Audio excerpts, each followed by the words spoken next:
Hey guys, welcome back to my channel. This is a very controversial and very honest opinion in today's video, and I'm going to give you a peek behind the curtain, one that you maybe you don't want to see, okay? Maybe you don't want to see it, but if you've clicked on today's video, thank you for being here. Multiple opinions I'm sharing in today's video. I have interjected in multiple other videos and then edited it out because I thought, no. They're not gonna wanna hear that. They're not gonna wanna hear that. I don't wanna put that in. They're not gonna wanna hear that. But today, I'm laying it all out on the table. Today's video is in defense of the influencer. Yes, you heard it right. Today's video is defending influencers. I'm gonna be talking to you about things today that maybe influencers probably aren't gonna talk to you about. I'm gonna wanna touch on. I'm talking about things like AdSense. I'm talking about things like affiliate marketing. I'm talking about things like clickbait, giveaways. I'm talking about an array of very controversial topics that is kind of the behind the scenes of a lot of what influencers show, and why I think that influencers get a bit of a bad rap, and why I don't necessarily think that they all should, or they all should be lumped into the same bucket. I want to first start by explaining why I'm making this video today. I think it's mainly because more recently I've made a few videos about the sneaky or deceptive things that certain influencers do. I'm pretty sure this one, I even titled it, Why I Hate Influencers. Just want to start by saying, I don't hate influencers. This is called clickbait, and I will get to that later. I think there is good and bad in every industry, no matter the industry, no matter the workplace. Take a moment to think about the most annoying person that you work with. Imagine if that person was an influencer. You'd probably hate them too. There are good and bad eggs in every industry. However, sometimes the bad eggs tend to make the loudest noises, much like the bad eggs tend to have the most intense, fragrant smells, okay? Where's she gone? Where all the other bad eggs go. Down the garbage chute. Oh, the garbage chute. Where does it lead to? To the furnace. They are the loudest. At the end of the day, it's a job, it's an industry, it's a career, it is a business. We're not even warming up, okay? We're just gonna dive straight in, okay? Put your seatbelt on. I'm talking about sponsorships. I'm starting by talking about sponsorships because I do think sponsorships get quite a lot of criticism, and it's probably the loudest criticism and the most negativity that I hear surrounding influencers is the sponsorships. The negative comments that I have received for doing sponsorships, the negative comments that I see under influencers' videos or posts regarding sponsorships. Sponsorships get a really bad rap. And I want to start by saying I actually believe that if YouTube and if AdSense by the way is the ads that run on people's videos, I believe that I can almost guarantee you that if AdSense paid better, influencers, content creators would not take anywhere near as many sponsorships as they currently take. Because sponsorships, affiliate links, we'll get into that later, but sponsorships and brand endorsements and long-term contracts, long-term collaborations is where the real money is, okay? AdSense pays sometimes peanuts, okay? I had a video that I've actually privated, which is a whole nother story. I could talk about it if I wanted to, maybe in the comments I'll mention it, but I have a video about ear piercings that went semi-viral. I think I got like, was it 200 or 300,000 views on that video? I made $4,000 from that video. I made $4,000 and I have not made any more money from it because I've actually privated that video. But AdSense makes very, very little, okay? You make very little amount of money from AdSense. Sponsorships is where the real money lies. But I can guarantee you if AdSense paid more, influencers would not be doing as many sponsorships, okay? Do you want me to tell you why? Because a lot of sponsorships are annoying. I've done sponsorships with companies that I love and I will continue to work with. Why? Because I love them, because I use them, I love their products, I believe in their products. The limited number of sponsorships that I've done, I can only imagine if I feel this way. Big influencers would have many stories to tell you. Let me just tell you, okay? They'd have many stories to tell you about sponsorships that they hated, sponsorships that went horribly. Because sponsorships, a lot of them are annoying. Some of them you get, like people you work with, companies you work with that are just great. But some sponsorships, time consuming. You know, you have to submit the video for approval. You have to submit it days in advance to get approval.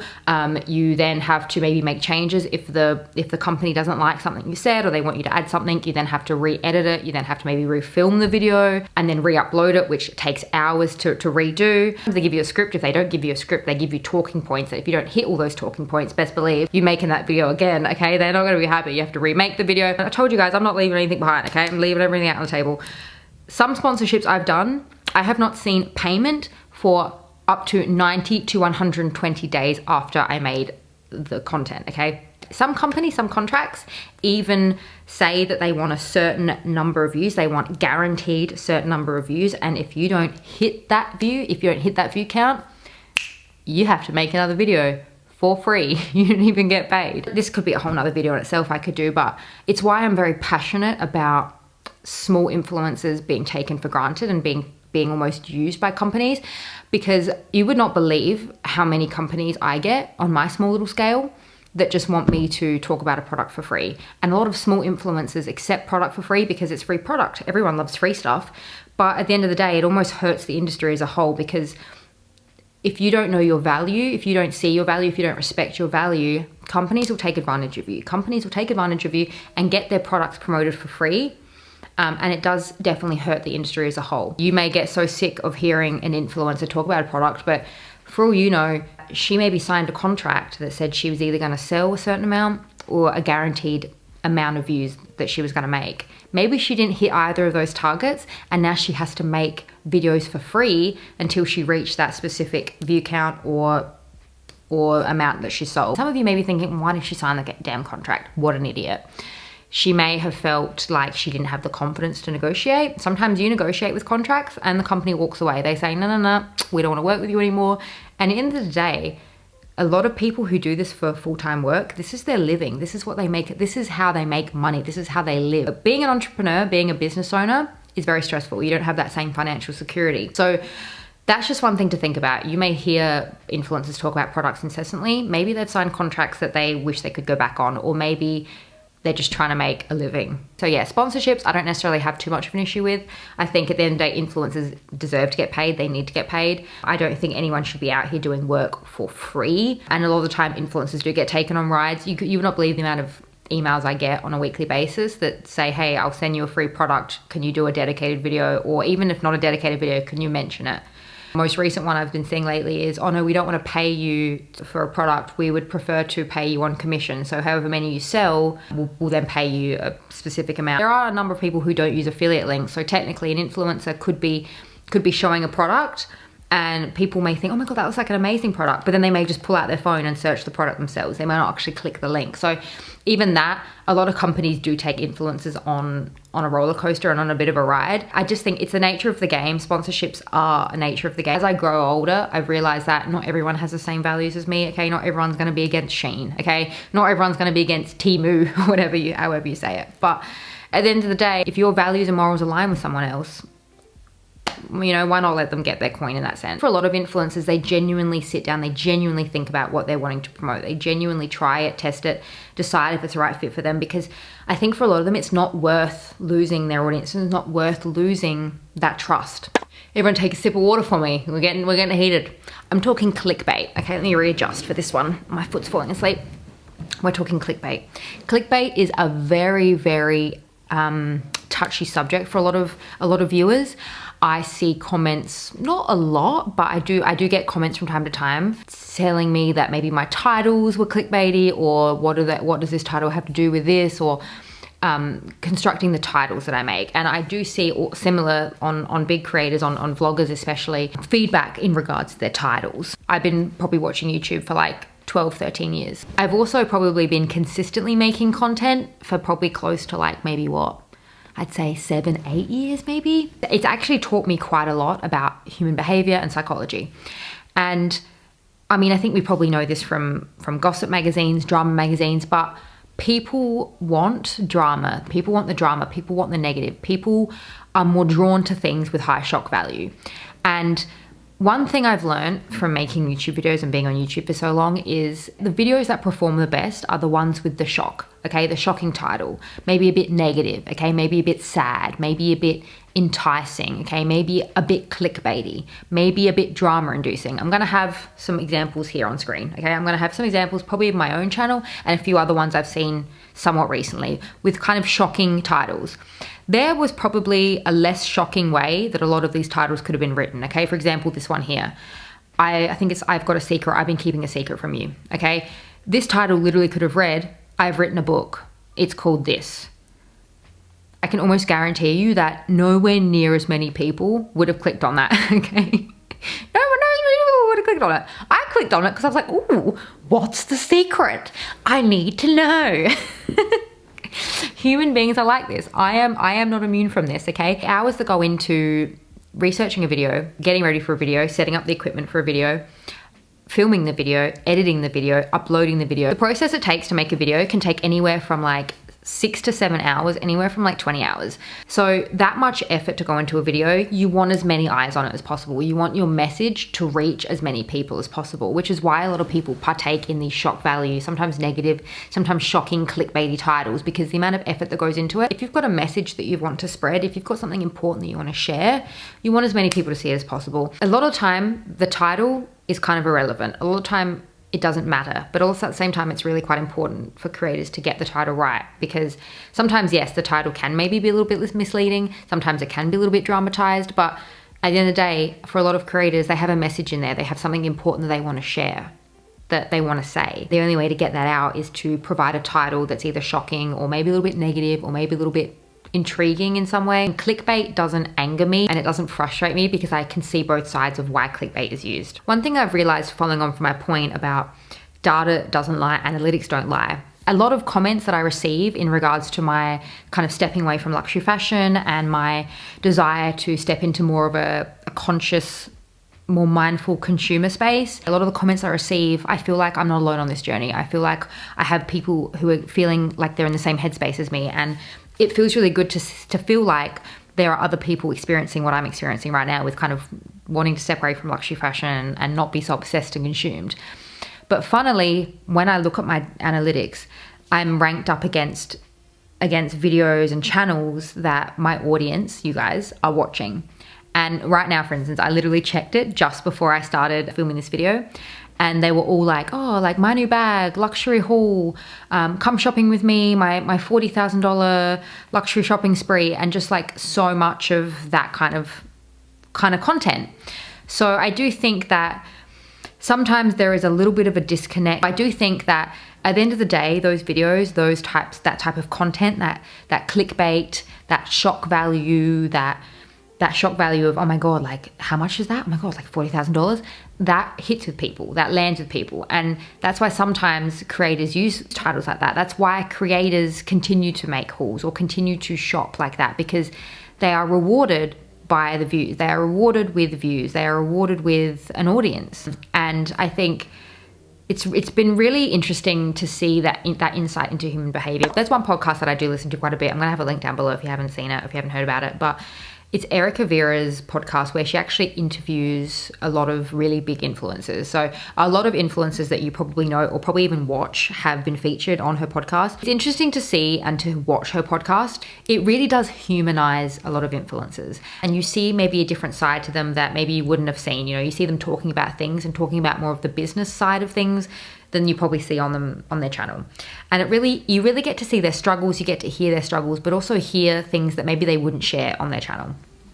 And I think at the end of the day, the business of influencing, like there's some women on that podcast that have shared things like they were able to leave their jobs that they hated. They were able to get themselves out of debt from influencing and being a content creator. They were able to leave abusive relationships because they were able to stand up financially and take care of themselves and be able to leave situations like that. Because a lot of time, women who are in situations like that, if they don't have that financial support, they usually a lot of time can feel stuck. Women who have been able to support their families, pay for their children's education, pay for further education for themselves, all that has been thanks to influencing and thanks to the platform that, when I say we gave them, I mean, I don't know, it depends who you support, but like the audience gave them this platform, gave them this opportunity and gave them this success. And it's allowed them to live, for the most part, a better life. They wouldn't actually have achieved that success without the audience.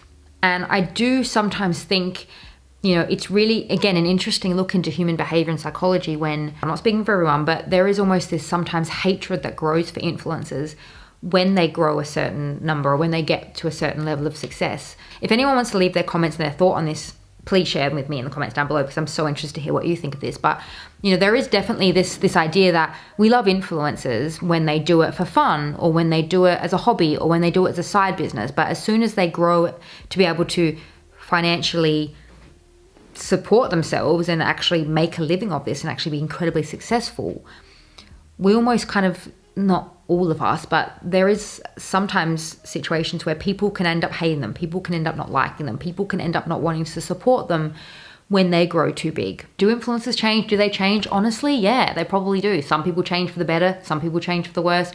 I remember I got a comment like a month or so ago from this woman, oh, I don't like her anymore. I don't like her new videos. I don't like this new Caitlin. It's like, I'm right here. Like, I am reading this. Of course I've changed. Everyone changes. Everyone grows. Everyone changes. I think the difference is when people share their lives online, you see that, you know. If somebody was to carry a camera around and film your life and film your mannerisms and your perspectives and your thoughts and just you as a person for like 2, 3, 4, 5 years, you'd probably see that growth and that change in yourself as well. Would it be bad? Would it be good? I mean, probably elements of both. I think there's some ways that I've changed for the better. I also think there's some ways I've changed for the worse. Like, I'm so much less tolerant of certain things. But there are other ways I've changed for the better and I've grown for the better.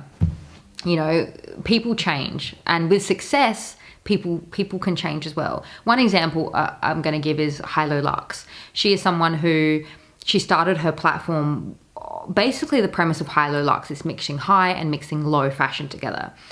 If you've watched her success, if you've watched her trajectory, she was basically able to leave her job. I think she worked at Target, and now she's basically just running this empire of her own kind of content creation, influencing business, and it's incredible to see. She's actually managed, I mean, her and her husband, I think, now do it together. He's her full-time photographer. He was able to leave his job and now he's able to be like a full-time photographer, and they're doing amazing. Like, it's actually incredible to see.